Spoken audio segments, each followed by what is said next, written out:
Sejak work from home dicanangkan pemerintah, banyak orang mengeluh karena bosan berada di rumah, tidak tahu harus berbuat apa. Saya mengalami hal yang sama. Sejak pandemi, saya kehilangan pekerjaan dan akibatnya dari nggak punya waktu jadi punya banyak sekali waktu. Apa yang saya lakukan? Wah, saya nonton banyak sekali film. Tapi berapa lama saya bisa seperti itu? Untungnya nggak lama. Saya sadar bahwa apa yang saya lakukan cuma pelampiasan dari rasa frustasi. Ada sebuah kata bijak yang membuat saya tersiksa dengan gaya hidup malas-malasan. Ini dari Viktor Frankl. Dia bilang, "When a person cannot find a deep sense of meaning, they distract themselves with pleasure." Ketika seseorang tidak dapat menemukan makna dalam hidupnya, mereka mengalihkan perhatian dengan kesenangan. Wow, ini nancep banget buat saya. Buat saya nonton film itu seperti menahan pendarahan dengan menekannya dengan tisu.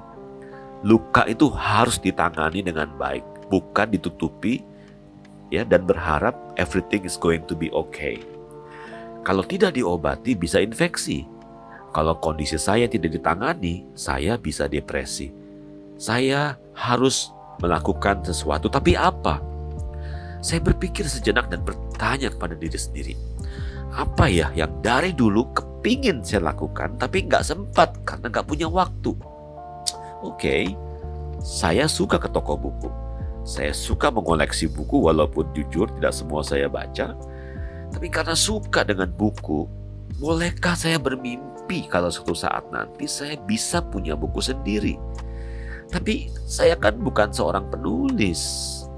Oke, saya beritahukan saja niat ini kepada beberapa teman saya. Dan ternyata ada seorang teman yang adalah seorang penulis yang sudah menerbitkan buku dan bahkan mau menjadi rekan penulis bersama dengan saya. Wow, rekan saya ini benar-benar jawaban dari doa saya. Gara-gara dia menyambut keinginan saya meluangkan waktu setiap hari untuk menulis. Sirnalah sudah keinginan untuk membuang-buang waktu dengan percuma. Sahabat, ketika saya menulis, entah kenapa, materi tulisan itu datang dengan sendirinya. Saya jadi ingat quotes yang mengatakan, "When the student is ready, the teacher will appear." Ada kutipan lain yang juga menarik. Begini, sebagai penulis, setiap hari kita dihadapkan pada puluhan ide menulis yang bisa kita ambil dari pengalaman sendiri maupun pengalaman orang lain. Seorang penulis yang handal akan mampu menangkap ide atau inspirasi dan membuat 2 atau 3 bab setiap hari. Sedangkan penulis yang kurang pandai tidak mampu melihatnya sama sekali. Selain menulis, saya juga belajar dari banyak video-video motivasi yang saya saksikan di YouTube atau platform sosial media lainnya. Kalau boleh nih, saya mulai berkhayal, apa mungkin ya suatu hari nanti saya berpijak dari penikmat menjadi pembuat. Tapi kan saya nggak bisa buat video. Saya nyatakan saja keinginan itu dan ternyata anak saya bisa bikin video. Wah, betapa senangnya saya melihat apa yang selama ini hanya impian bisa menjadi kenyataan. Bukan sampai di situ teman-teman, saya mengajak beberapa rekan trainers yang lain untuk berbagi insight dan pengalaman dalam program belajar dari rumah yang kami sebut sebagai Inspirational Charity. Acara ini bertujuan untuk memberikan semangat sekaligus memberikan ide-ide atau solusi kepada pertanyaan-pertanyaan yang diajukan dari peserta. Kegiatan ini berlangsung secara teratur setiap hari Minggu malam dan kami merasa sangat puas dan sangat bahagia ketika bisa memberikan ide-ide pencerahan atas problem yang dihadapi. Sahabat, tujuan saya di sesi ini bukan untuk menyombongkan diri, tapi saya ingin mengatakan bahwa apapun yang kita inginkan, kita hasratkan, kita yakini, kalau kita sungguh-sungguh bertekad untuk mencapainya dan mau menjalani prosesnya setiap hari, walaupun kecil, langkah demi langkah kita pasti bisa mencapainya.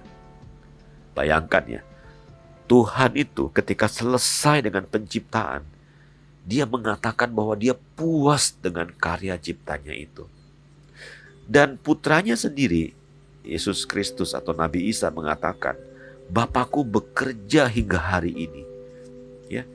Jadi satu hal yang pasti adalah ketika kita berkarya, kita mendapatkan sebuah rasa puas atau kebahagiaan yang luar biasa. Progress equals happiness, begitu kata Tony Robbins.